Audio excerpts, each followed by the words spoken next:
Hi and welcome to the We Need a Rose podcast. And David, the justice system works swiftly in the future now that they've abolished all lawyers. Have you ever needed a lawyer? Have I? No. Yes. No. Yeah. No. Wait. No. Wait. You know what? I've never understood the difference between a lawyer and a solicitor. Are they the same? Are they similar? I'm not. You know what? I'm not smart enough to know these things. I'm not very good at adulting, Neil. Do you know who is smart enough and will probably give you the answer to this? David, is Jennifer Walters, which means you've got to watch She-Hulk to find out the difference. Do you know the difference? I don't know the difference. Haven't got Scooby. If you are a solicitor or a lawyer and you listen to the We Need a Rose podcast, please drop us a message on our Twitter and let us know the difference between your two. Google it. Great professions. You don't need to Google it. Because, once again, we have a packed episode where we're going to take a quick look at Marvel's Secret Invasion trailer. I'm going to review the new period murder mystery, See How They Run, with Sam Rockwell and... A solicitor is a type of lawyer. Oh, well, there you go. Excellent. See, so I had to do, to get the house. And what about the bodies buried in the backyard? Did you move the bodies? Well, I've not been caught yet, so... Brilliant, okay, good to know. Although I think I have to admit into it on a podcast, you may very well need a lawyer. No, it's under concrete, it's all good. And I'm going to review the new period murder mystery film, See How They Run, with Sam Rockwell and Saoirse Ronan. In our spoiler section, our massive spoiler section, we're going to be catching up with the next 3 episodes of House of the Dragon, taking us up to the end of episode 4 as we record this. And finally, David, you get to yell, what? No mercy! Although they don't actually say that much in the news. Yep, David gets to yell no mercy as we try and qualify for the All Valley as we review Cobra Kai Season 5. Do you think you'd be able to qualify for the All Valley, David? No, man, I'll be shit. My brother's the karate man in the household. In the family. Not for me, bro. He's my brother's like a second Dan, I think, black belt.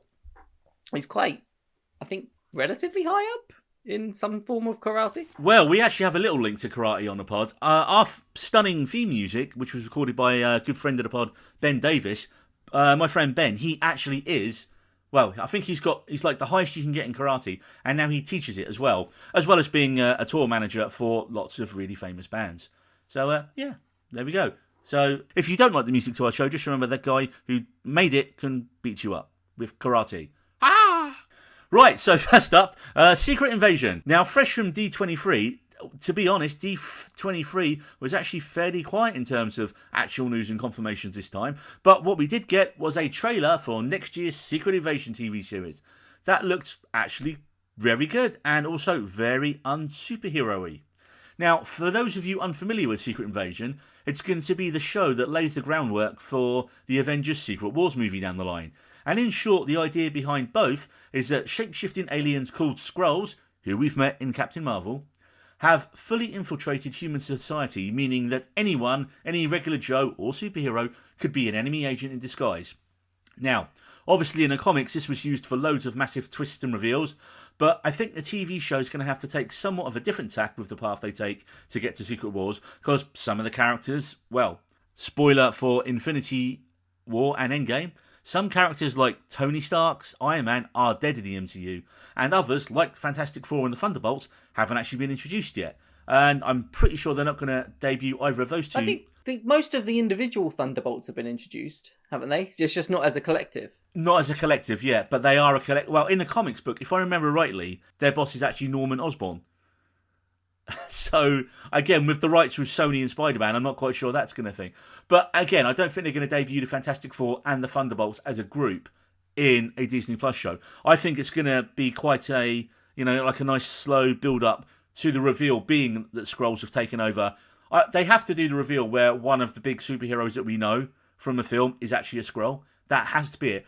I think it was... Yeah, but how would that work, though? Like, would the superhero still have had the same powers? Like, so for instance, if we find out that... I'm trying to think of somebody that has powers, like Bruce Banner. Yeah. Can the Hulk also be a Skrull? Yeah, anyone can be a Skrull.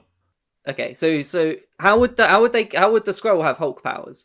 Basically, think Battlestar Galactica, in that anyone could be a Skrull, or anyone could be a Cylon, and they might not even know it themselves. There's a bit early on in the comics where this Skrull baddie girl is trying to convince Tony Stark that he's actually a double agent, and he doesn't realise, and he's like, no, I'm not, but then you see him start freaking out about it. So it really looks like Secret Invasion is going to be much more of an agents on the ground spy thriller where you really can't trust anyone. Now, like I mentioned, of course the Skrulls were introduced in Captain Marvel, but they done a twist with us because in Captain Marvel they're actually not the baddies. They're an intergalactic group of refugees fleeing the Kree, and of course they were led by Ben Mendelsohn's excellent Talos. Last time we saw Nick Fury, he was on a massive space station at the end of Spider-Man: Far From Home, and of course we had the revelation then throughout the film. Nick Fury and Maria Hill were actually being impersonated by Talos and his other half, Soren, under orders by the real Fury while he was off on another mission, which I'm guessing is going to be this show. We hear a voiceover from Hill reprimanding Fury for not answering the phone for years and accusing him of avoiding Earth, and asks what's different this time. And then we see Fury, David, and we see him with no eye patch. Dun, dun, dun. Did you pick up on that? Or was you like just enjoying the trailer? He's like, wait a minute, he's got an eye back. To be honest, I didn't really notice.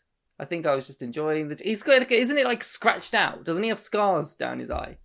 Yeah, because of Goose. It's Goose. Yeah, and it's like, but is that? Yeah, but no, he has both eyes in his first. Did he shot ever in the trailer. lose his other eye? Like, was it just an empty socket? I don't know specifically. So, I mean, it's one of two things, right? It's either this version of Fury we see early on is a Skrull, or where he's been hanging out with the good Skrulls and Talos and that, they've actually got the technology to repair his eye, maybe. So it's going to be one or the other, isn't it? It can't be much more than that. Yeah, I was like, wait a minute, he's got an eye back.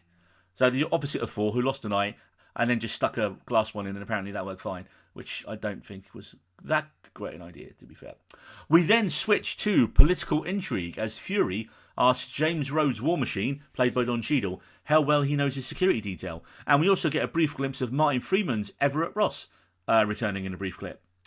We have a quick scene where Talos warns Fury they have to be careful now, right as we see what looked like another group of Skrulls surrounding Talos. Yeah, so wait. That bloke, who is that? Talos, did you say his name is? Talos, Ben Mendelsohn's character. Yes, Gideon. who is... I can't... I recognise him and I remember him, but at the same time, I don't remember anything about him and what he was previously.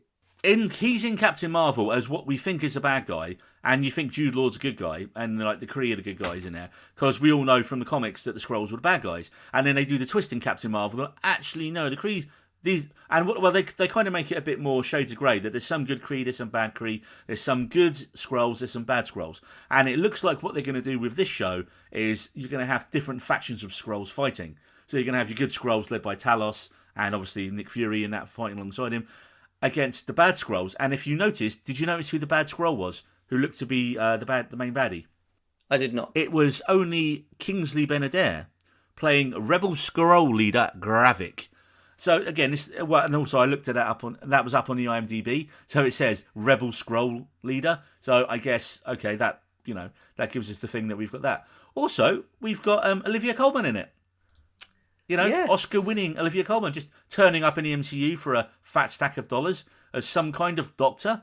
She's a Skrull. She's got Skrull written all over her. Well, remember we joked because it said in the original information about the show she was an old friend of Fury's and was like bum chicka wow wow. We did wonder at the time when all the announcements for the show were made whether her character and Fury's had a relationship in the past, because Nick Fury's been single a long time. He needs to get some loving. And of course, we then got a brief shot of Mother of Dragons, destroyer of franchises, Emilia Clarke running around with a gun.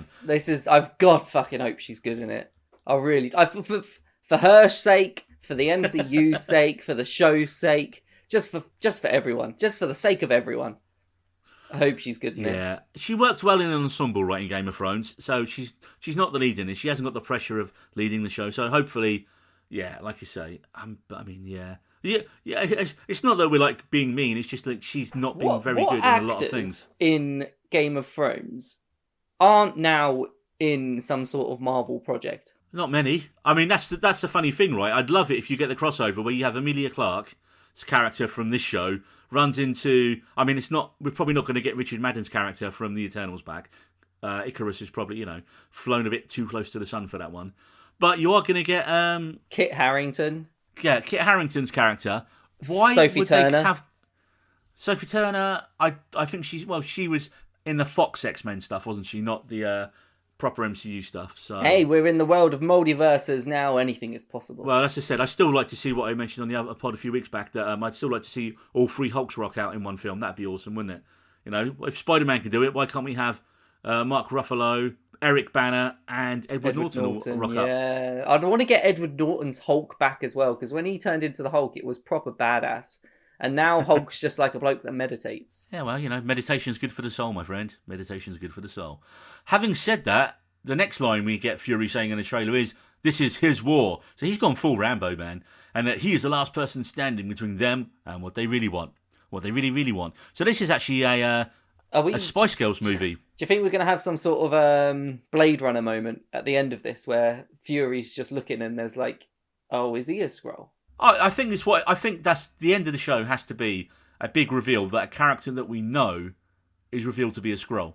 Whether they stick with it for the movie or not, I reckon it's going to be an ambiguous ending where you're questioning whether Nick Fury's a Skrull. I reckon they'll get to that fairly early on because I reckon that'll be the ending. That'll be the ambiguous ending. No, I think it has to be. I think you'll have the bit where he questions whether he is or not. Like I say in the comic books, it's Iron Man they do that with, and he's not around it now. But I do think that. I mean, I just don't want to change spoil Iron the comics. Man with Nick with Fury. Iron War Machine. What I like about it is it doesn't seem to be much superheroes in it. It's kind of agents versus aliens in a way, which is a terrible title for the show, and they should definitely go with what they went I with. don't know, man. I think Agents versus Aliens has got a bit of a catch to it. Did you ever watch Cowboys versus Aliens? Yes, and not many people did. Just, and I kind of just liked the title of that alone got me intrigued.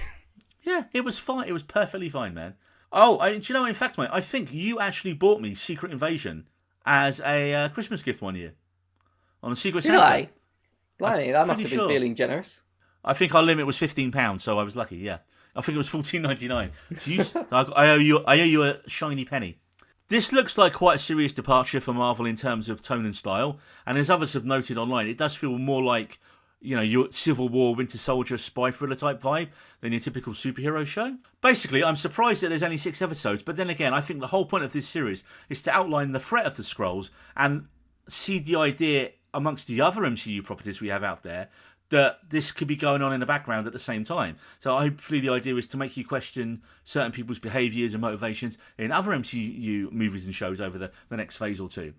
And as we know, the MCU are really good at building towards this. But as we mentioned when we did our last Marvel rundown a little while back, do you think Secret Wars and the Kang Dynasty are going to actually be following on from each other? Or do you think they're going to be culminations of 2 very different storylines with different rosters of Avengers? Yeah, that's probably more like it. It's not good. I doubt it'll be like Infinity War following on. And yeah, I feel like it'll be 2 separate stories that will combine into one at some point. At like maybe the endings of both, or there'll be some, you know, in some way. Yeah, that's how I think they'll go for it this time around. I honestly think they're going to be standalone. I honestly reckon that'll be both of them.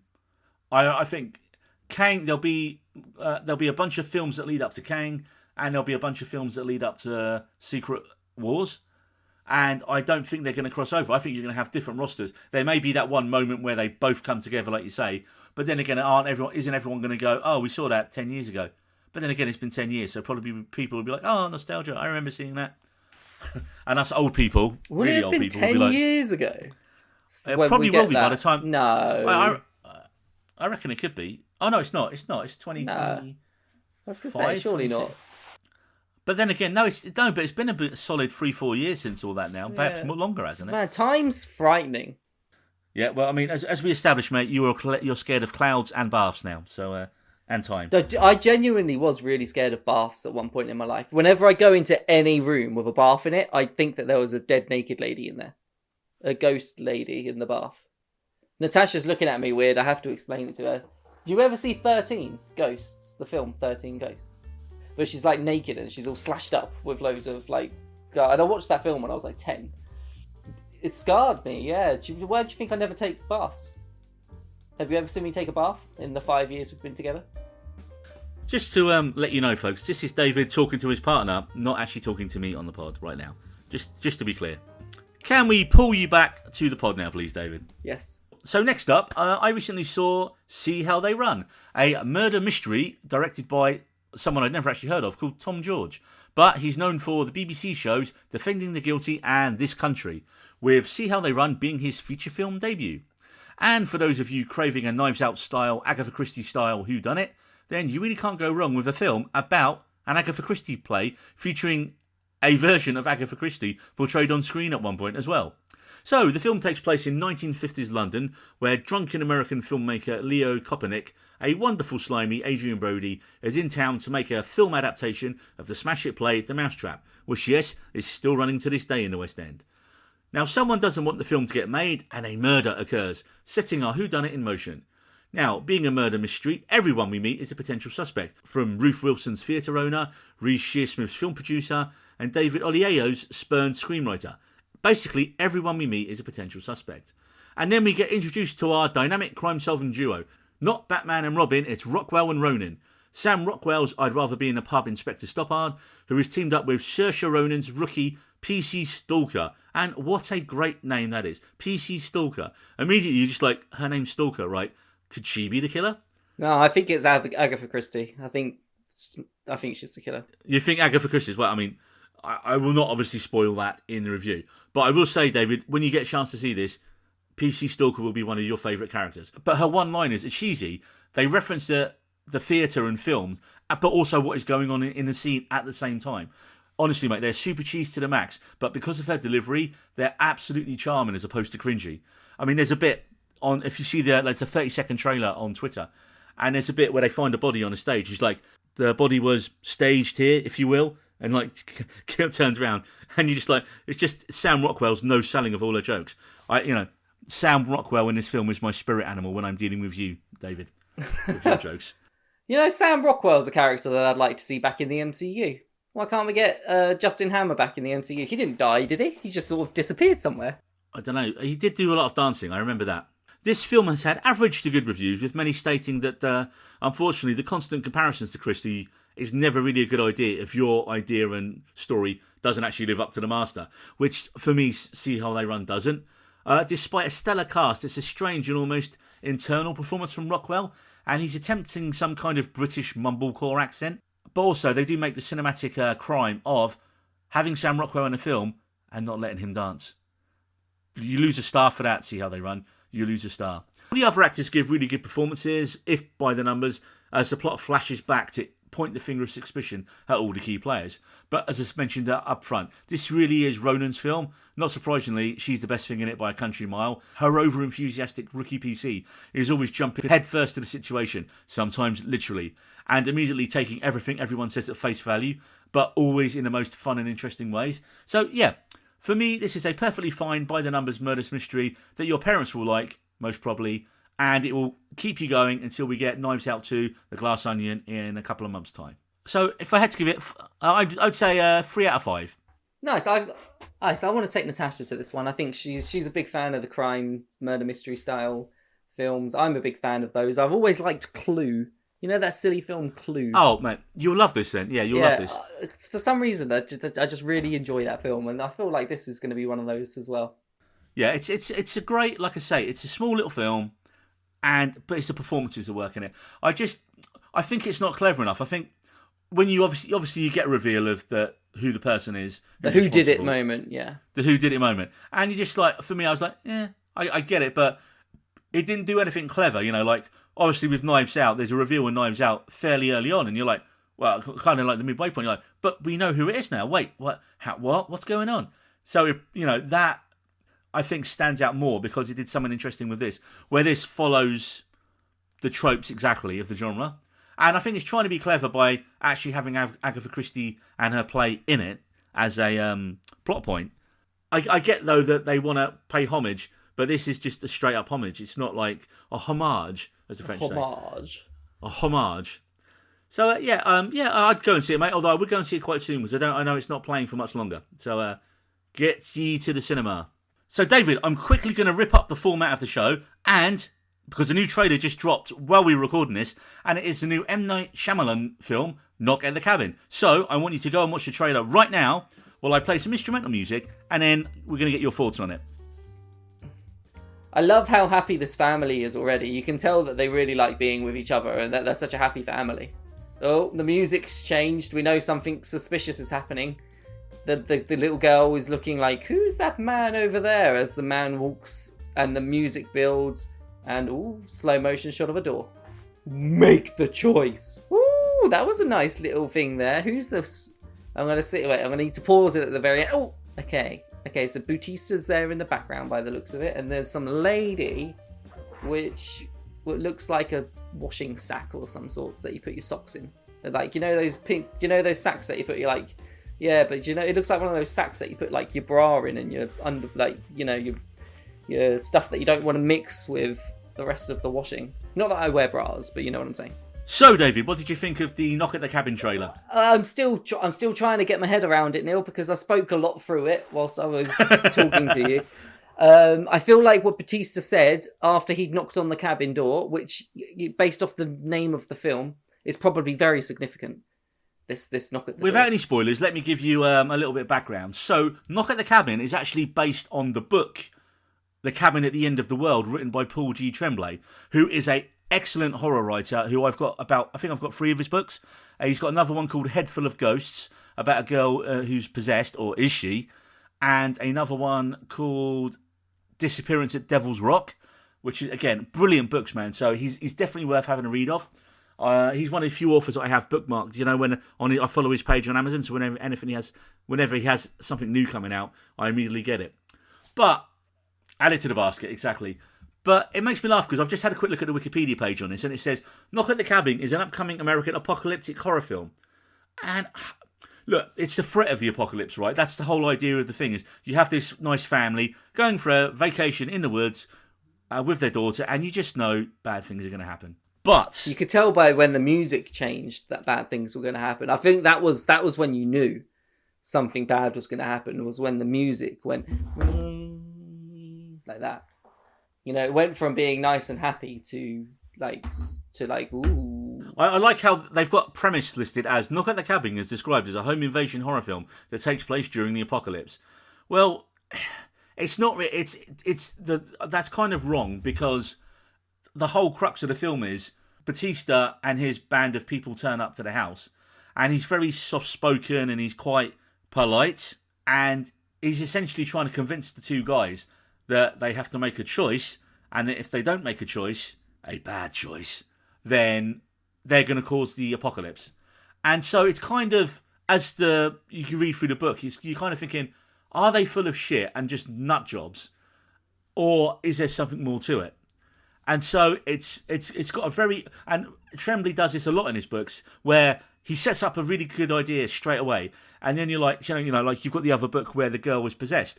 Is she possessed, or is she just pretending? You know, in this one it is there apocalypse coming, or isn't there an apocalypse coming? And then he plays both sides, so you're really not too sure where you're going, obviously, until you get to the end of the book. The film stars Dave Bautista, and as we mentioned earlier, looks like we've got acting Dave Bautista. You have action Dave Bautista, you have comedy Dave Bautista, you have kids film Dave Bautista, and you also have acting Dave Bautista. Hey, who's kids film Dave Bautista? He made a film called My Spy that he produced, where he's a secret agent who has to team up with a little schoolgirl. Oh, I can see why I didn't know about that. That was his Arnie phase, right? He's just going through the phases really quickly. Like The Rock did it, didn't he? I'm sure The Rock's done a film with a kid at some point. So Batista's just, checking off all the boxes. Like Journey to the Centre of the Earth, that sort of stuff. That's The Rock. There you go. Well, what I like about it, though, is that M. Night Shyamalan actually said the reason he cast Bautista was because of his performance in Blade Runner 2049. That was the main reason he wanted him to star in Knock at the Cabin. And although he's not in Blade Runner 2049 a lot, he was so good, they actually shot a little short film about his character. I think it's called Sapper. His character in Blade Runner 2049. Yeah, I've seen that, yeah. That was so good, wasn't it? And you're watching it going, Bautista can actually really fucking act well, man. He isn't just like action guy or comedy acting guy. Batista's good. I like acting Batista. He should stick to just acting Batista. I think these are the kind of roles he really wants, but he has to take obviously the action roles, and it's a job at the end of the day. I'm sure he's got enough money. I like that he's spreading his wings as an actor. You wouldn't see, you haven't seen The Rock in anything this taxing, I don't think, really yet. The Rock's gone into his action and superhero films, which is fine, but but the Rock's sort of different though, isn't he? The Rock's arguably one of the biggest superstars in the world at the moment. Yeah. And I think that's what's better for Bautista, is that because he isn't as well known as The Rock. I mean, obviously he's well known because of Drax. That essentially made him, but he gets to pick supporting roles or gets picked for supporting roles in much more interesting films because he hasn't got that level. If you put The Rock in this smaller role, or, you know, like The Rock would never take that role in Blade Runner because he's The Rock. He needs to be the lead. And so, and if you did do that, people were like, oh, what's The Rock doing in it? He should have had more to do than that. So Batista's kind of at this good level where he can do the big action films and the comedies and all that kind of stuff, but he can also take smaller roles in these much better films and work with some. I mean, Denis Villeneuve and M. Night Shyamalan. That's two great directors to work with. But one thing is, I don't know why they've changed the name of the film to Knock at the Cabin, because when I was writing my notes down on it, literally while you were watching it, what was the original title of the book? Cabin at the End of. Yeah, which I think's a better title. Probably so does the author. Could they have just lost the knock and just called it At the Cabin? Would that have worked? At the Cabin would work if you put 3 dots after it as well. Just At the Cabin. No, I like the dots because it suggests something. The dots suggest something is going to happen at the cabin. Do you see that in film titles, though? No, you don't really. So that's why I'd like to see it there. Okay. I think it'd be different. Anyway, what do you want to talk about next, David? Because we are delving into our spoiler section. So are we going to have House of the Dragon or Cobra Kai? Oh, shall we go Cobra Kai first? Cobra Kai. Shall we chop off the head of the snake? Spoilers? Where we're going, there are nothing but spoilers. As season 4 of Cobra Kai ended, Cobra Kai actually won the All Valley, and our heroes Miyagi-Do were forced to close. Hey, I feel like you just did Eagle Fang Karate an injustice there. You only mentioned Miyagi-Do that closed down. What do? Sorry? What do? Miyagi-Do. Miyagi-Do, okay. I thought you said Mogwai-Do. Nah, do you know what though? That'd be a whole different type of film. But I would Karate Gremlins. I'm there. Maybe they could name that as their team up team that they still haven't named. No, that's a terrible idea. Forget we mentioned. It's going to be Miyagi Fang, surely. Anyway. Yeah, it ended with Kreese getting double crossed by Silver, who is even more of a bigger douche nozzle than Kreese by the looks of things now. Silver beats up Stingray and then gets him to say it was Kreese who assaulted him, and Kreese is taken to jail. With Miguel, he skips his big fight and just goes off to Mexico. Could have at least done your fight first, Miguel, and then gone to find your real dad. And we get the start of Robbie and Johnny kind of beginning their reconciliation. And of course, we get yet another of Daniel's former villains turning up to help him as who arrives, David? Chosen arrives. And without doubt, throughout this entire series, bringing Chosen in to be a main character was probably the best decision that they've made. The show was already good, but Chosen was just such a good comic relief in so many moments. He was brilliant. I get big Wong energy from Chosen. Like, you know, he can be hardcore and badass, but also he can be really funny. Just the like all the cultural moments and like the misunderstandings, and just when he's sitting there watching, what was it, like Desperate Housewives or something? I can't remember what it was, but he made some like all these little comments. Like he was the perfect comedic relief, whilst also maintaining that awesome exterior that you mentioned, which you see in like, what is it, the second episode where he beats up 6 people in one go without breaking a sweat, without even like looking like he's really bothered by it. He's just like, what even are these dudes? What are you doing to me here? You don't care. And we knew we were heading towards Miguel's dad's a rich drug dealer storyline. And I was thinking, oh, God, this is going to take ages. But they went through it really quickly, and I thought it was really well played. I thought it was going to drag on all season, and it was resolved really simply. Yeah, and the second episode, was it? Second episode, it was pretty much done. Turns up, goes, oh, yeah, this guy seems okay. Oh, no, wait, he's a bit of a dick. Yeah. Hey, Mum, you were right. Yeah. I'm coming home. And I love that. I was a little bit disappointed by that, actually, maybe a little bit. But I liked the fact that it was resolved quickly, but I was a bit, because there was such a build-up to, who is Miguel's dad, and there was all these fan theories going about of who his dad could be, for it to literally just be a dickhead drug dealer. Oh, okay, it's a dickhead drug dealer, I'm going to go home. I was a bit like, oh, okay. It's sort of like it felt like a waste to his ending of the 4th season. And yeah, that's what I said just a minute ago. It's like, why didn't he do his fight and then go? What was so pressing that he had to run off? No, he broke his back, didn't he? Well, he injured his back, didn't he? Do you remember? You know, he did that kick and then he hurt his back, and there's that scene where he's like, Sensei! I forgot that. Yeah. So that was a So he was injured that was kind of before, so he couldn't really. so that was kind of reminding him of his injury from the previous season finale. Yeah, he hurt his Okay, back. Yeah. cool. I did like Johnny and Robbie's FBI shirt spooking Miguel's dad enough to go into hiding. Have they never seen a female body inspector T-shirt before? Yeah, well, I suppose from the back or the front, it looks very. It's from the front, right? It looks convincing. I mean, you'd have to be a bit of a muppet to think that Robbie's old enough to be. But hey, I guess it was a dark club. Mistakes happen. That's the kind of thing that happens in Mexican MMA fight clubs. Yeah. I will say, mate, with this show, it's such an easy watch, though. And I think it's probably one of the few shows where the binge model actually still works really well for it. I think 100%. I think if this was on once a week, it wouldn't garner the same level of attention as it does in one binge, purely because the episodes are shorter. And this, as fun and entertaining as it is, the stakes aren't that high. I wouldn't see it being something where people are discussing like Lord of the Rings or Game of Thrones every week. It's not that. Although it's massive, it's a massive show and a really big success. It is one of these things that you can probably watch the whole thing in 3-4 hours. Probably, yeah. Well, bit longer than that, maybe. Well, they're about 40 minute episodes, aren't they? They're as long as they need to be, which is great, which is what you want. Yeah, and then there's 10 of them, so yeah, probably it has that perfect just one more episode appeal to it. And like I say, I think pretty much anyone who watches it will binge the whole thing in maybe 2 or 3 sessions. I mean, some people will do it in one, the whole way back to back. And what I think season 5 does really well is it expands the newer characters from the previous seasons. So you've got Ellen, Anthony, and Kenny being given a lot more to do this season. But I think, and it'll be interesting to see your thoughts on this, David, what the show's major problem going forward is. And it is that almost every main kid now has switched sides so many times, you are running out of new villains to populate the Cobra Kai side of things. This is it. I can't... let's just talk straight to the finale then. Within the finale, I think Head of the Snake would have actually been a very good way to have just closed out the series altogether. To have said, this is the ending. This is what happens at the ending. And then that's it. I think that would have been a very satisfying way to have completely finished the show. Aside from the hanging, like a couple of like plot threads, such as the Seteki Taikai martial arts tournament that they're all entered into.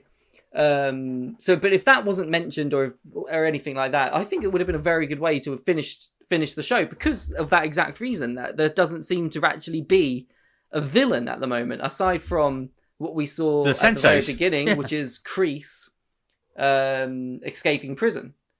So Kreese is the villain, but there's no Cobra Kai anymore. Cobra Kai seems to have died. Well, here's the funny thing, right? Kreese's escape at the end of the season for me, I thought was terrible. Look, I get that he's a former Vietnam vet and he's a massive tough guy, but I thought that was terrible. And not in a laughably bad kind of way. There's no way he'd be able to Hannibal Lecter his way out of a prison. And also no way in hell that the police immediately wouldn't be out looking for him. And he's going to turn up and see the people in season 6. But there's no way that he should even make it back to... Yeah, I think with what this show... I think what this show does better than a lot of other shows is that those moments of sort of unrealistic writing or over-the-top silliness and stuff like that, because of what it is, it doesn't really matter as much.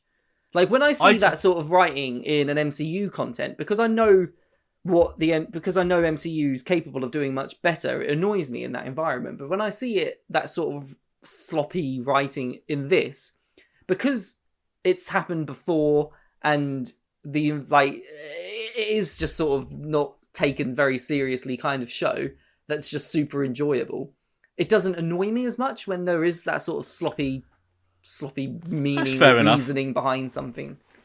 No, that's a good point. I mean, like you say, it's not high drama. It's cheesy fun, and the cheesiest of cheesy fun. But I just for me though, that Kreese escape scene, I was like, this is bullshit. Like, the show doesn't need it. I can understand that. Yeah. I would have been quite happy if they just murdered him in prison. I'd be like, yep, okay. And what would have been really nice is you see, Kreese's body getting wheeled out as Silver's getting booked in. That would have been really nice. Yeah, having him see his corpse or something like. Yeah, as he's going in, and he's just like, "Oh fuck," that would have been really interesting. Yeah, well, I have lots of ideas, David. But yeah, like I say, I like how that's the problem, isn't it? All the kids are now pretty much all on the same side. There's like all the main ones as well. Like you've got, like you mentioned, the characters even the characters that were still on the evil side they're no longer with Cobra Kai. Yeah. Oh well, they were like the tertiary tertiary. Is that the right word? Yeah, tertiary. Yeah, Ellen, Anthony. Ellen and Kenny were the only two real main characters. Like Kenny especially, and was really the main villain. And he was very much only came into it in the last season, didn't he? It was very much felt like a third character anyway. You didn't really care about him versus anyone really, because you just felt like he wasn't really an established enough character to care about the fight against him. Also in this season, I thought Sam and Tori's storylines were kind of not given enough. Well, given enough really. Sam's whole thing was, she had that whole PTSD thing from Tori in the previous season, and it didn't really go anywhere. They weren't really featured enough. They didn't really have storyline. And, they tried to put in she still likes Miguel, but he then hooks up with that other girl at the party, but it didn't really matter because it was just a party, and it's kind of... And then Tori's whole thing, we've known this whole thing that she has a tough life, and her being like the spy on the inside for the whole way. It took too long for the eventual reveal. And like you said, like we both said, the end of the season, Cobra Kai has been humiliated. So what do they do for the next season? Is anyone from our kind of core cast of kids actually going to be on Cobra Kai?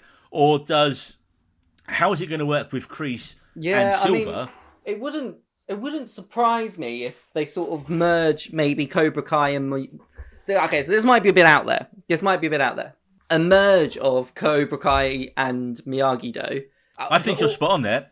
And then because the martial arts tournament, which I mentioned literally just 5 seconds ago, and now I forgot Sekitai. Sekitai or something. Yeah, that tournament. I feel like they're going to bring in characters and villains within that tournament space, which the guys have got to go against. So bringing in new villains to fight and overcome in that tournament. Do you think I reckon the next series is going to almost have like a Rocky thing, where there's going to be it's going to be training montage, training. Yeah, like I say, there is no real Cobra Kai now, with Silver being arrested and being exposed. Do they bring in another character to take over Cobra Kai? I think it will go full circle. It has to be everyone. I think they still haven't decided on the name, have they, for their team? So what do you say? Miyagi Kai. There you go. That's what I'm going to go for. Miyagi Kai, maybe, yeah, potentially. And have the snake twisting around a bonsai. It's better than Cobra Do. Oh, that'd be cool. A snake twisting around a bonsai. Mate, they've probably done it already. Like we'll just be like, hey, give us money because we already written your season of 6. Yeah. But no, that's decent, and I do think that the villains and the sort of, it wouldn't surprise me if the last 4 episodes of the finale the tournament are all the tournament of some sort. Yeah. And they just go, okay, we can't do, although because they have rehashed a lot because they've used up, I think, all of the old original cast members that they can bring in as... We even got Mike Barnes, didn't we? Yeah, Mike which was awesome. I fucking loved Mike Barnes. And I thought the actor was still really good. Because which is surprising. They've all the ones, aside from maybe Kreese, where it's been a bit odd here and there, but they've all come in and been like, oh, okay, believable and decent acting performances. From people that have not really done any acting. Yeah, especially from people that haven't done any acting really since before or since the Cobra, since they were in the original Karate Kids. So seeing Mike Barnes was pretty cool as well, coming back. I think it has to end soon because these kids legally won't be able to be at school much longer. One more season. And a movie. Which makes me really sad. Makes me super sad that it might only be one more season. But I think it is. But you can't drag these things out. Because, again, the school setting is becoming very repetitive and that new kids are featured and then they join one of the dojos or then they join the other one. The last 2 seasons have all taken place in summer break, haven't they? Yeah. And then you have to, but every season, new kids in the school, they go up a year and then you bring in new kids and then that's just so you can bung them on the side of Cobra Kai. I think we've only actually had 1 year pass in the Cobra Kai timeline, really? I think so. Because the last 2 seasons have definitely only been the summer holidays, and then the 3rd season ended with Miguel breaking his back, right? So that was the end of school. Yeah. And then I'm not sure about the 1st and 2nd, maybe. Oh no, because there was the 1st season ended with the tournament, and the 4th season ended with the tournament. So that's 1 year there, and then it's just the summer afterwards. So yeah, it's just a little over a year. Okay. Maybe the 1st season was a whole year, and then this one was, Now, it's not David, been long. Yeah. Have you heard as well? There is a rumor that they are planning a new Karate Kid film. I have Now, seen that. Yeah. Do we know? Is it going to be made by the makers of Cobra Kai or someone else entirely? Because if they don't get the team behind Cobra Kai for it, once the TV series ends, they are missing out on all the money, because a big screen adaptation of this, they've absolutely messed it up, because no one, I don't think I've seen a show that better mixes an original movie series and a modern show together. So many other shows and movies have tried it. Top Gun even tried doing it recently, didn't they? In Maverick, where here's a scene of the original film mixed in, but Cobra Kai just does it better than anyone. That is the best thing I can say about it. It is very good. And it wasn't really done in season 5 much at all, but they do it. Well, very well. there was nothing, no other films to really flash back to. You had a brief bit of Mike Barnes, didn't you, to just give him his character thing. But I mean, who is there left to turn up in the show from the original films now? Well, it's all about. I think it's called the Miyagi verse. I think that's what they call it. The writers they call it the Miyagi verse. So basically, anybody that ever interacts or has interacted with Mr. Miyagi is canon to come into Cobra Kai. Right. So you know who that means then, don't you, David? Yeah. So Cobra Kai. Well, Karate Kid 4. Hilary Swank. Hilary Swank. She's the only one left. She's the only one left to go. And whoever Hilary Swank's villain was, I can't remember who that was at all. But Hilary Swank's the only one, I suppose. Wouldn't it be good if they brought Hilary Swank in as a villain? Because she's a woman. So they'd be like, oh, we can't fight her. That'd be kind of good. That'd be a nice little twist. I mean, at least. I don't think Johnny's going to be like, I can't fight her. I don't think Johnny's going to Johnny would blatantly kick her in the face, wouldn't he? But, well, equal rights, and I'm a feminist, and then kick her in the face. He literally would say something like that and then kick her in the face. Yeah, but I mean, hopefully it isn't like a situation where the studio who own the rights are separate from the TV, and they're like, yeah, hey, everyone loves this Cobra Kai show, let's make a new Karate Kid film. I mean, just continue Cobra Kai into the movies, right? That would be the way to do it. Have them grown up, come back a decade later, come back, and that would be so cool. And then you've got this ever evolving cycle of it. That would be so cool, man. Really wait, cool. what? How many stars would you give the Cobra Kai season 5? I'm gonna go out of 5, 4 out of 5, or 7 out of 10. I'm gonna go 5 out of 5, 9 out of 10. The only reason for me, I knock a little bit off, is the crease thing. I thought was ridiculous. It really took me out of it, and it's just getting a little bit repetitive now. Every time it comes on TV, it's my favourite show. Yeah. Every time it comes, and it came out during a time with House of the Dragon and Rings of Power on as episodic releases every week, and it still became my favourite show. Yes, we know, David. We know you are no mercy. Right, and finally today, in our spoiler section, we are catching up with House of the Dragon. This is your spoiler alert. So, as we record this, we are up to episode 4.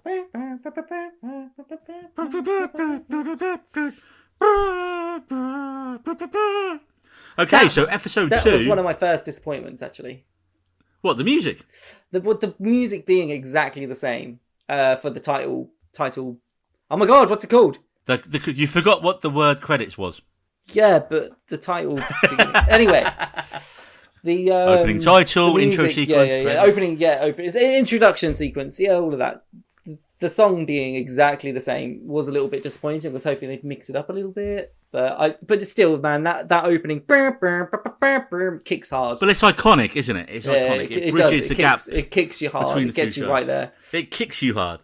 It does, yeah. But then again, are they going to have that for every single one of these spin-offs, prequels that they have? Is the Jon Snow show going to be is the Well, what they could do is they could change it slightly depending on the regions it's in. But as this is in the same region, like the Jon Snow show is just going to be him and his direwolves up north, isn't it? So you could probably have, I don't know, some bagpipes or something thrown in, maybe with it.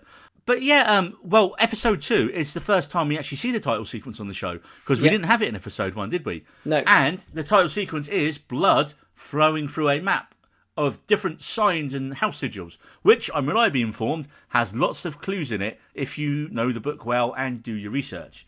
So, David, what can you tell me about the titles sequence? I can't Is it really kind tell of you like- much. I can't, because you just said No, that. because and they I are, can't really tell you they are much. spoilers. Yeah. But Well, not when- so really. without- It's not really. I will say one thing. Within these 4 episodes, there are some very, very good foreshadowing that goes on. Love a good foreshadow. Well, very good foreshadowing that goes on. Some of it quite clever as well. Like some of it's quite obvious, and some of it potentially not. It's hard to you're not letting me spoil. It's hard not to spoil when you know it. So, but that foreshadowing is there, and it is wonderful. And if you know it, you know it with some of the things that we've seen on screen. Can I mention one? But you don't need to know. But you don't need to know why it's foreshadowing. But it's very good and it's quite clever. Go on, you get one. Okay, every time Alison is holding Helena, her baby, Right. Helena's crying. That is just very clever. It's genius. Which means nothing to me until I see it, I guess. Right, so episode 2, like we mentioned, is called The Rogue Prince. And this episode is all about the political strings everyone is trying to pull on the grief-stricken king, while they suggest new potential queens for him. And yet, by the end of the episode, all the politicking and best intentions have gone out the window when he ignores all advice and chooses his slimy hands daughter, Alicent Hightower, best friend of his frankly shocked daughter, Rhaenyra. Now, I think this episode takes place roughly 5 months after the death of the Queen, and we have a disgraced Daemon, played by Matt Smith. He's returned to Dragonstone, and little fucker's stolen a dragon egg. Well, a war rages in the Stepstones, led by Prince Dakar, the Crabman. Crabfeeder, sorry. I'm always going to call him Crabman because of my name is Earl. Yeah, let's hey, just call Crabman. him the Crabman. Crabman. The Crabman. Yeah, that's cool. Hey, Earl. People know what we're And talking about. They know who the Crabman is. Anyway, he's taken up a fleet against Lord Corlys as well, and well, it's not going too well for Lord Corlys, and he's feeding his crabs. Corlys demands action while the king pontificates. Rhaenyra turns up and says, "Fuck all this shit, I'm going to turn up with my dragon, and I'm going to get the ad back," and she absolutely schools her uncle. We see a bit more of a further festering and decline in the king's health, and Rhaenyra is warned by her aunt, I think, that they will never let a woman sit the Iron Throne. And also, creepy, super creepy child bride. I mean, okay, critics have said, why in a made-up fantasy land, why in a made-up fantasy land do you even have to go with the concept of child brides? When, yes, we get it. We get that whole thing was there, but it's fantasy. And they have a point, because the scene with Viserys and a young girl really doesn't help show him in a good light. Despite the fact that he openly rejects her, it's not the idea of marrying a girl that young that he rejects. It's just who she is that he rejects. It's that fact that the show feels it needs to even suggest it. Like, there is no... And really, man, there is no point. They didn't have to go down that road, I don't think. Especially with all the... both agree and disagree with what you're saying. Lay it out for me. Well, because I think it's... But I suppose it is a fantasy show, and ultimately, I guess you don't need to go full incest into everything, like they do. Well, quite openly full child in the brides. show, and full child brides. But because it is based on, medieval England and a lot of it is based off historical, happenings. Yeah, but it's still made up at the end of the and it is day. done in the books. I quite respect that they've kept it how it is kept in the books, more so than it has been in Game of Thrones, where in Game of Thrones, the main cast are all like, I think Rob's like 13 when he starts out, and Jon Snow's 13. They're not adults going off, or early 20s. They're young men. And in this, I think I like the fact that it's kept it very close to the source material in that Laenor Valerian is a young child when she's being produced to him and saying, like, I haven't got to sleep with you until I'm at least 15. I like that. I like the realism there. That's what I like about it. I don't want it to pull its punches with stuff like that. I like that it's being kept close to the source material, even though you're like, all right, That's You a bit didn't much. need I to don't have- need to know that this yeah. is happening or even think about this is happening. However, Yeah. I appreciate how close to the source material it's keeping, and I appreciate that it isn't pulling its punches in that in regards to it. Well, as we mentioned, as we get to the end of episode 2, we have a furious Corlys really just utterly spitting feathers at the king for rejecting his daughter's proposition of marriage in favour of Alicent, and also the king's reluctance to get involved in the Crab War. I'm calling it the Crab War now. And of course, this leads up to Corlys teaming up with Daemon, which can't be good for anyone. Well, it's not bad. It's not a bad team up, to be fair. It's well, as we get to episode 3, second of his name, it's actually quite a good team up, because this episode begins with what I would say is our first major action scene, as we saw Corlys and Daemon unable to fully stop the crab feeders, even with their dragons. I mean, you got Caraxes just flambeing everything in sight, but hey, hide in a small cave, massive dragon can't get in it, can't get in both sides, so they done quite. That's quite clever by the crab man here. They think they had a good strategy towards dragons. Would you hide in a cave from a dragon? A small cave that a dragon can get into? Well, considering a dragon's breath can burn my flesh and bone to dust, probably. You would think, I just sort of think, why didn't the dragon just sort of land and just blow fire into the holes where they're just be there and be like, I don't know. Maybe there's some tactical areas which we didn't really explore properly with the whole dragon flame and thing, but. So then we jump forward a few years from the last episode, and Alicent has already provided Viserys an heir, Aegon. And the second storyline deals with a hunting trip to kill a legendary white stag to celebrate baby Aegon's second name day. And man, this scene really made me think of a similar scene that we didn't actually see in the original show, which was the death of Mark Addy's Robert Baratheon on a drunken hunt. And I was there thinking, are they going to do the same thing again? Because again, without knowing the books inside out, I don't know at what point Paddy Constantine's Viserys checks out in the show.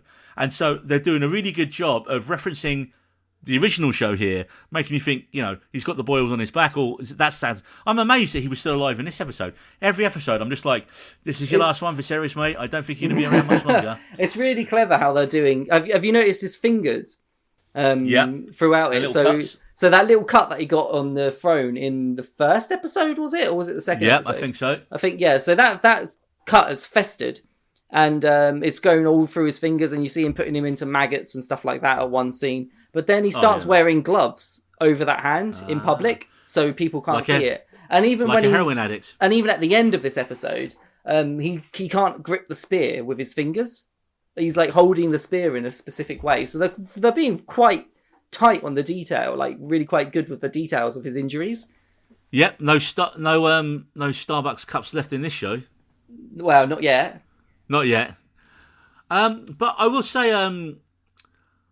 the hunt. I know I said that.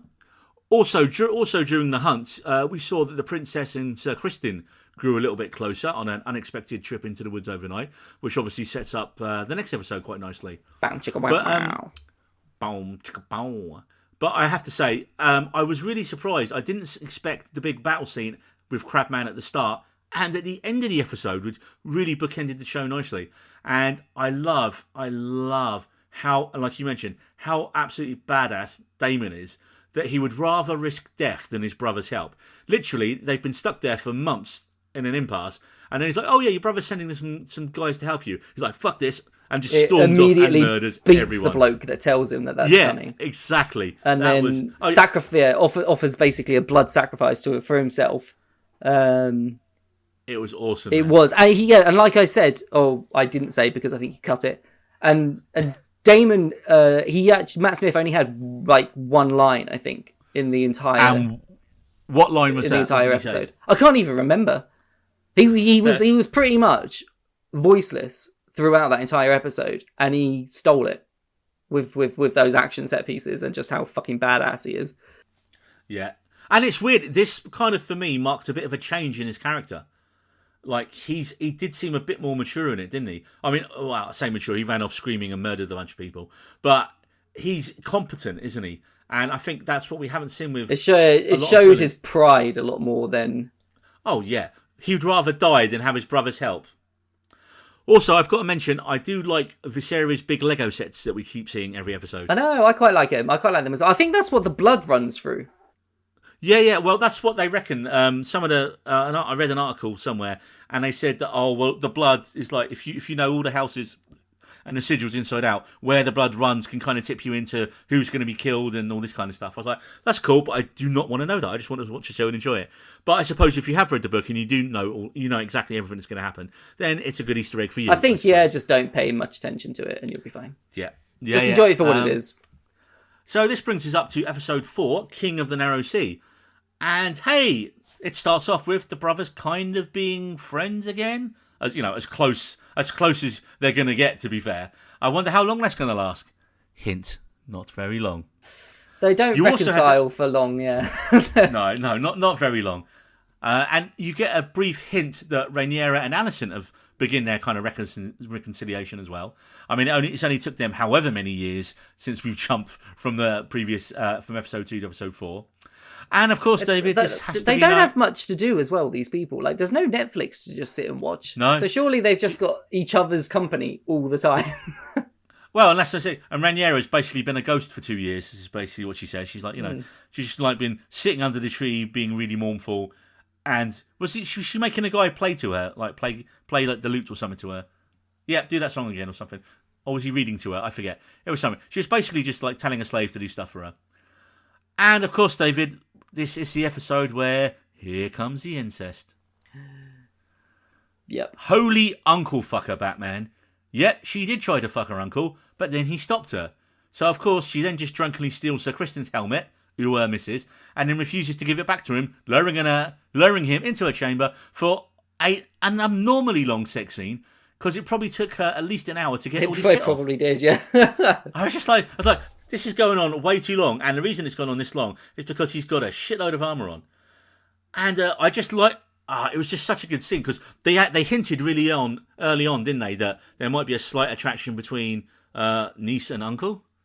Yeah. And well, it's been there from episode 1, where Sly looks at each other, giving her presents.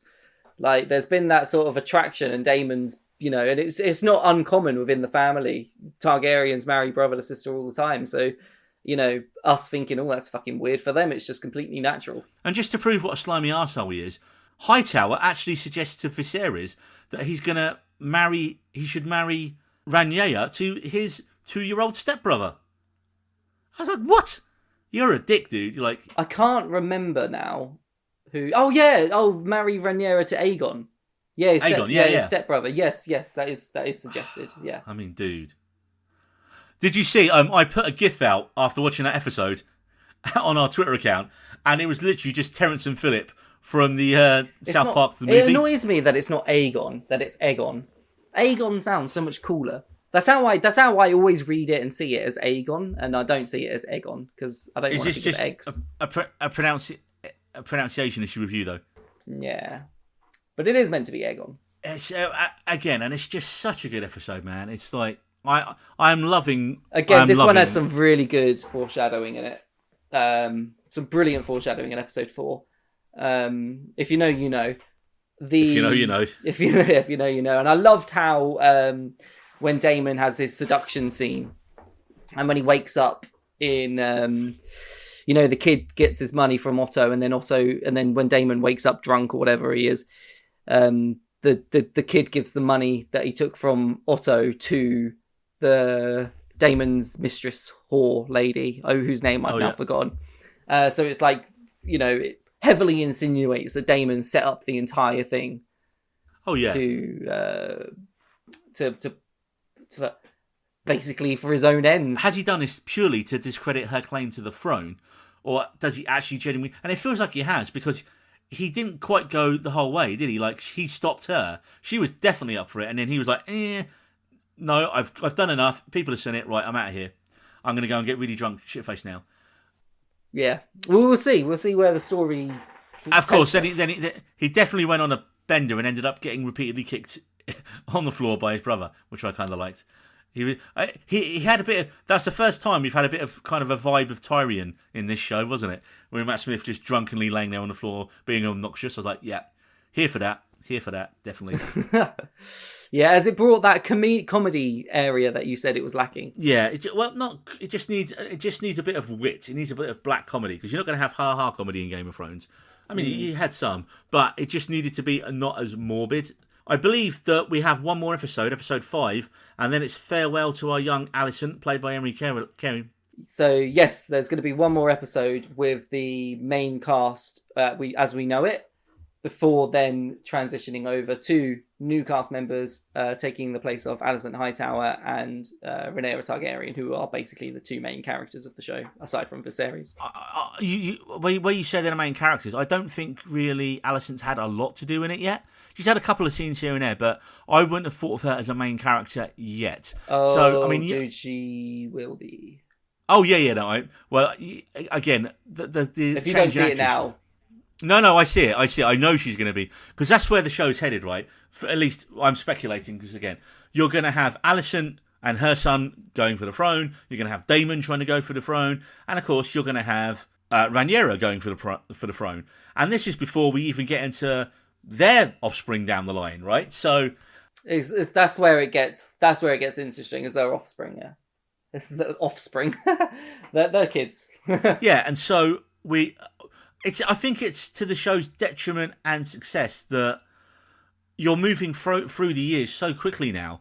And the problem is, already people are like, no, this is bullshit, man. We're not going to see Millie Alcock's great performance as Rhaenyra again. No, you're not. That's it. 5 and done. And she has been an undoubted star of the show so far for many of us.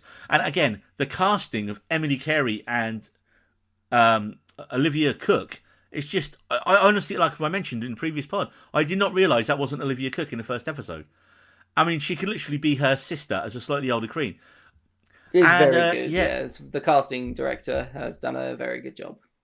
Well, we'll see. We'll see how good it is once we've seen those episodes, of course, but yeah. Yeah, and that'll be interesting, because again, I think it was only up to the time jump that was given to all the journalists who've done all the pre-reviews. So once we get past that point, no one's seen those episodes yet. So it's going to be very interesting. I think, yeah, like you say, Millie Alcock's Princess Rhaenyra, bar a little bit of potential uncle fucking, has been a brilliant, absolute brilliant character. You know, she's more than held her own as an actress with some legends like Paddy Considine on screen. And her character takes actions when she needs to, like getting the dragon back in episode 2. And, you know, when she wanted Sir Christian's helmet in that last episode, she got it. And what I like about it is that she, again, if you compare her to season 1 Daenerys, season 1, it's not even comparable. She absolutely smokes her out of the water. She's such a good character. So 6 more episodes to go. And again, like I said in the last pod, I think all you fantasy pretender shows now can slide off quietly into the night. As much as I love The Witcher, it's not even on the same ballpark as House of the Dragon and Lord of the Rings. We've got 2 of the best fantasy shows out there. Iron and Bone, brilliant. Get in the bin. What was the other one? Wheel of Time. I mean, shit, man. If your Wheel of Time, you're like, yeah, we're not getting a 3rd season, are we? Because they're going to want to... I just can't see Wheel of Time going past the 3rd season. The first season was such a massive disappointment. I spoke about it when we did our episode of the Wheel of Time, and that was a massive worry going into the Lord of the Rings, because I thought it would have some of the same issues because they used some of the same crew and everything.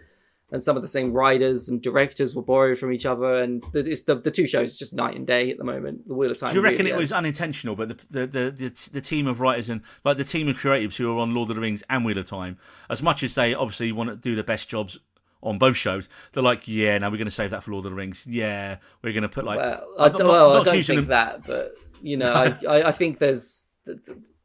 Maybe it just came to budget. I don't know, but the Wheel of Time. I think it's going to come to budget. But anyway. House of the Dragon at the moment is, and Lord of the Rings, without doubt, 2 of the best TV shows on telly at the moment in general, let alone fantasy TV shows, and 2 of the best fantasy TV shows, period. Like, there's ever been at the moment, because there's not been much, let's face it, and not been much great ones. They are both spectacular shows, and I think we are They're lucky both to have 10 out of 10, 9 out of 10s at the moment, definitely. But Neil, I have a very important question for you. Okay. And it's a question that's going to come up within the show. And we're going to ask it first, because I know it's going to come up. And it's something that we can put out as a poll, maybe once this obvious question comes into play. Now, Neil, are you a green or are you a black? I don't know what you're talking about. Exactly. but it's going to be big. People are going to be talking about it, man. Trust me. It's going to split the fan base in two of House of Dragon. Are you a green or are you a black? Okay. Well, I'm guessing that it's going to be. I think what the show's going to. So from your posed question there, I'm assuming that we're going to get something where you've got two sides, but both sides are so good and so well acted and so well drawn and characterized that it, like you say, it splits the fan base. It's going to be like Jon Snow and Daenerys Targaryen. It's going to split the fan base in two. I don't know. I feel like more people were on Jon Snow's side. No, Daenerys was massive in the fan base. She was until they ruined her in the last season. Oh yeah, totally. Until they ruined her in the last season, but she was massive in the fan base. So what do you think? Are you a green or a black? You have to answer, man. Just say one, and I'll be like, ooh, but okay. I don't know the context of the question, so I'm gonna go black. Yeah, okay, I'm a green. Okay. Let's see what happens there. Even not knowing what the hell you're going on about, we're still on opposite sides here. So yeah, standard. Standard. All right, folks, well, that's all the time we got for on this podcast. And remember, if you want to do a promo swap with us, send us your promo. We'll play it on our pod. We send you your promo up. We send you our promo. You play it on yours. And you do the same. For free, because seriously, fuck people who ask you to pay to play their promos on their podcast. And if you love what you hear... Has that been happening? That's a thing. I didn't realise, man. I was like... Oh, man, come on. It's nice to be nice, especially with our sized and audience base of podcasts and similar sized podcasts around us. It's nice to be nice. Yeah, man. And again, a big shout out to the guys over October Pod who played our promo on their shows. They're the first people to do it for us, so big thanks out to them. Shout out to the guys at Cast Me to Hell, who I've just guested with recently. I did an episode with Robbie on 1981 Video Nasty The Burning, which actually starred Seinfeld's Jason Alexander. And did you see, David? Jason Alexander liked my tweet. Booyah, George motherfucking Costanza. I did. TV royalty right there. It's funny because I put in my tweet saying, I literally put in a tweet saying, we delve into 1981, slasher horror, The Burning. We look at all the dodgy goings on screen and also off screen, because this was the first Miramax film. So the fact that he liked that, just, you know that obviously Jason Alexander at some point witnessed all this shit when he was young and starting out, because that was his debut as well. And also, I've just done an episode of Stu World Order Pod with Stu, and we talked about the Suicide Squad. So I am everywhere in a minute, David. I am open for guest appearances, Taco Bell sponsorships, free holidays because I'm exhausted. So yeah, it's been a busy time for We Need a Road. I think the Taco Bell sponsorship would be the best one out of those. Love Taco Bell. Love it. And if you love what you hear, or even are just slightly amused by our ramblings, then feel free to give us a 5-star review on your podcast platform of choice. And our spies tell us you mainly listen to us on Apple Pods and Spotify. But we are all over, just like David's rash. See you next time. Oh, do you have to do a rash into this? Dude, the cream works. We Needed Roads.